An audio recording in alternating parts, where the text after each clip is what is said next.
Hello everyone. हम लोग आज बहुत ही इम्पॉर्टेंट एक टॉपिक पर आज हम लोग डिस्कस करने वाले हैं। वो टॉपिक ये है कि आखिर जी और नीट का जो एग्ज़ाम होता है उसमें बच्चों का सिलेक्शन क्यों नहीं हो पाता है। आखिर रीज़न क्या है उसके पीछे। उस रीज़न को अगर आप समझ जाओगे तो रीज़न को हम लोग दूर भी कर सकते हैं। तो सबसे पहले हम समझते हैं कि होता क्यों नहीं आखिर। और लोग के बीच एक माइंड में बना हुआ है कि बहुत ज़्यादा स्टडी या बहुत ही ख़तरनाक टाइप से आपको हार्ड वर्क की ज़रूरत है। उस चीज़ को हम लोग समझते हैं। आप ये कुछ टॉपिक देखो, क्या है ये? फंक्शन है, लिमिट है, डेरिवेटिव है, मैथ है और बहुत सारे टॉपिक आते हैं। ये फिजिक्स के कुछ टॉपिक है, average velocity, relative velocity, force, work वगैरह ये सब है। अब बात समझो कि अगर मैं आपसे ये पूछूं कि ये सारे जो टॉपिक आप स्टडी कर रहे हो आपके रियल लाइफ से कैसे कनेक्ट है, तो शायद कुछ टॉपिक आपको दिख जाए, विजुअल है, लेकिन बहुत सारे ऐसे टॉपिक हैं जो आपको कनेक्ट नहीं कर पाओगे, आपको बहुत डिफिकल्टीज होगी। जैसे फंक्शन, लिमिट, डेरिवेटिव। यहाँ से हम लोग बात कर दें कि वेक्टर की बात करें, दो वेक्टर दे दिया कैसे उसको एडिशन करते हैं, ऐसे बहुत सारे चीज़ हैं। रिलेटिव वेलोसिटी थोड़ा सा लगता है कि टफ है। तो सबसे बड़ी बात है कि जो चीज़ आप पढ़ रहे हो उसका जो कंसेप्ट है, कंसेप्ट अगर समझोगे, क्योंकि कोई भी चीज़ क्यों पढ़ते हैं हम लोग हैं, कहीं ना कहीं कुछ प्रॉब्लम आया होगा, उसको हम लोग सॉल्यूशन निकालने की कोशिश किए होंगे, तो वो सिलेबस में आया होगा, तो कहीं ना कहीं रियल लाइफ से कनेक्टेड होगा। अब रियल लाइफ से कनेक्टेड है तो किसकी जिम्मेदारी है? जिस सोर्स से आप सीख रहे हो। तो सबसे पहली बात कि ये सारे टॉपिक आपको कंसेप्ट वाइज क्लियर होनी चाहिए, कंसेप्चुअली।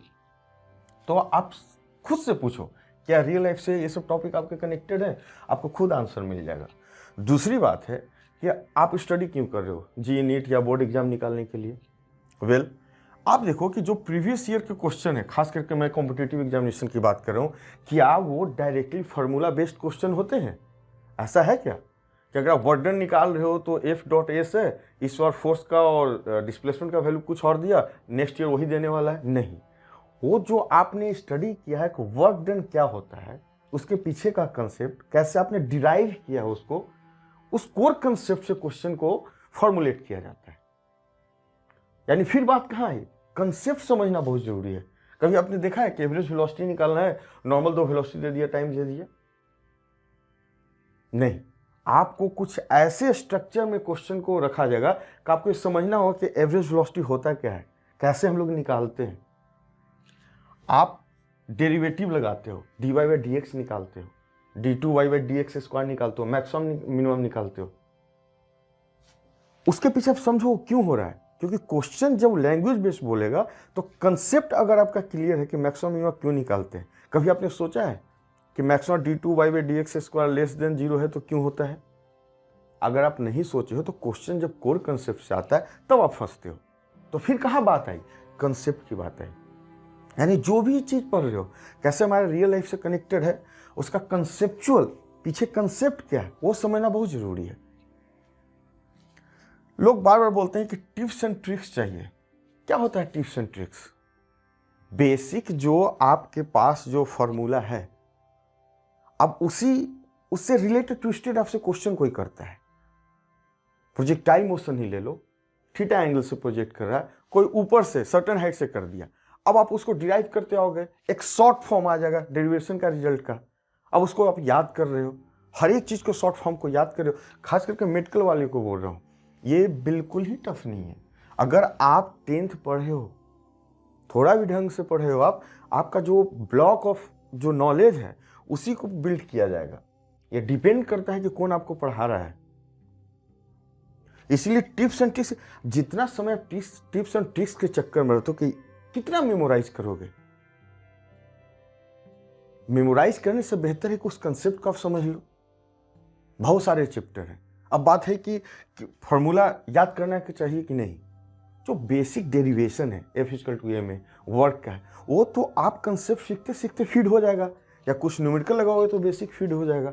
लेकिन आप सोचोगे कि हर एक नए ट्विस्टेड क्वेश्चन के लिए एक टिप्स एंड ट्रिक्स, वो कतई आपको फायदेमंद नहीं होने वाला है, वो आपका टाइम वेस्ट करने वाला है। फिर कहाँ बात आया? कंसेप्ट क्लियर है, क्वेश्चन कैसा भी है, और कभी भी एग्जामिनेशन में क्वेश्चन सिंपल नहीं आने वाला है।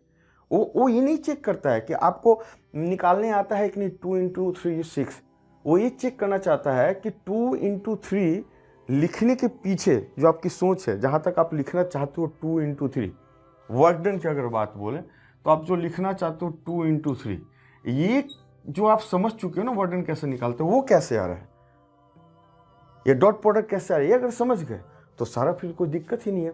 जहाँ तक बोर्ड की एग्जाम है, कंसेप्ट क्लियर है, जो भी लैंग्वेज हो, हिंदी हो, इंग्लिश हो, तमिल हो, जो भी हो, कंसेप्ट क्लियर है, आप तो लैंग्वेज में लिख ही सकते हो, सामने वाला समझ भी जाएगा आप क्या बताना चाह रहे हो। तो फिर बात कहाँ आती है, कंसेप्ट के ऊपर। अब बात है कि जब इतना सारे कुछ बात कंसेप्ट के ऊपर आ रहा है तो आखिर रिस्पॉन्सिबल कौन है? रिस्पॉन्सिबल ये सिस्टम में वो लोग हैं जो एज ए पर्सन आपको गाइड कर रहे हैं, या इंस्टीट्यूट जो है गाइड कर रहा है, जो ऑर्गेनाइजेशन है जो आपको गाइड कर रहा है, पढ़ा रहा है, या जो आपसे नॉलेज शेयर कर रहा है, उनसे आप क्वेश्चन करो, ये क्यों पढ़ रहे हैं, लाइफ से क्यों कनेक्टेड है, क्यों सारी मैं याद करूं चीज़ों को, आप बताओ ये क्यों पढ़ रहे हैं, कोई तो रीजन होगा। तो आप समझो कि जब तक आप क्वेश्चन ये नहीं करोगे, आपका माइंड एक टूल बनकर रह जाएगा। Tool as a function, special type of relation. यहाँ से आपने डिफरेंशिएशन याद किया, 10-50 क्वेश्चन लगाए, यहाँ से एक क्वेश्चन आया, फिट किया, आंसर निकाल। जहाँ यहाँ से डिफरेंशिएशन का जो कंसेप्ट है, इंटीग्रेशन कहाँ यूज होता है, क्या प्रोसेस है, एवरेज वेलोसिटी क्या है, इंस्टेंटेनियस वेलोसिटी कैसे निकालते हैं, लिमिट क्यों लगता है, थोड़ा सा ट्विस्ट किया, बैक गया 2 स्टेप, आपका ये आउटपुट देना बंद कर देगा। मेरी बात समझ रहे हो आप? ये आपको टूल बन के रह चुका है माइंड, एक बस मशीन बन चुका है, स्पेशल टाइप से ये काम करता है। ये माइंड को फिक्स मत करो, इसको ब्रॉड करो। आप ऐसा माइंड बनाओ कि आप टूल डेवलप कर सको, अपने माइंड को टूल बना के मत छोड़ो। इसलिए आप जहां भी पढ़ रहे हो, जिस रिसोर्स से पढ़ रहे हो, सबसे इंपॉर्टेंट है कंसेप्ट। रट्टा नहीं मारना है, कंसेप्ट समझना। कंसेप्ट समझ गया तो आपके लिए जी हो, नीट हो, बोर्ड का एग्जाम हो, कहीं कोई दिक्कत नहीं आने वाली है, आप आराम से निकाल सकते हो। तो बहुत ज़्यादा हवा बनाने की जरूरत नहीं है कि इतना मेहनत करना, ऐसे कुछ नहीं है। आप कंसेप्ट के पीछे भागो, कंसेप्ट क्लियर है, प्रिसाइजली स्टडी करो, आराम से रिजल्ट आपको मिलेगा। लेकिन आप बहुत सारे पढ़ रहे हो, सिर्फ रट रहे हो, टिप्स एंड ट्रिक्स के पीछे हो, बहुत आपको कठिनाई आने वाली है।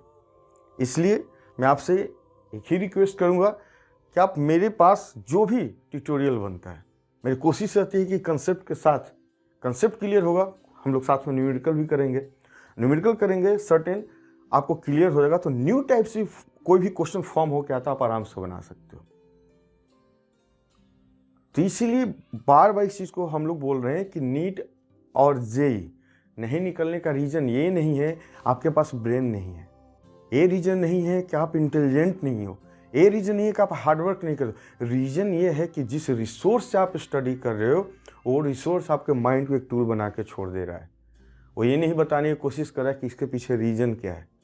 अगर वो आप समझना शुरू कर दोगे, आपको सब्जेक्ट्स में मज़ा नहीं लगेगा पढ़ने में, आपको ये सोचने की ज़रूरत नहीं होगा कि ये कैसे करें।